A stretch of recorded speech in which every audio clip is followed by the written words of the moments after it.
പുത്രനില്ലാത്തവൾ കമ്പാടി കണ്ണനോ സൽപുത്രനായി മാറി.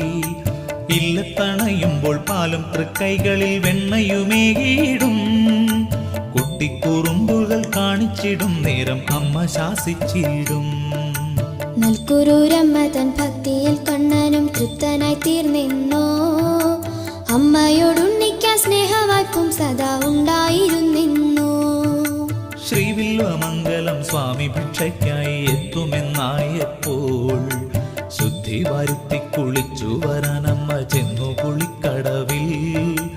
ആൺതരിയൊന്നുമില്ലാത്തിടത്തെങ്ങനെ ഭിക്ഷയെന്നായി ലോകം.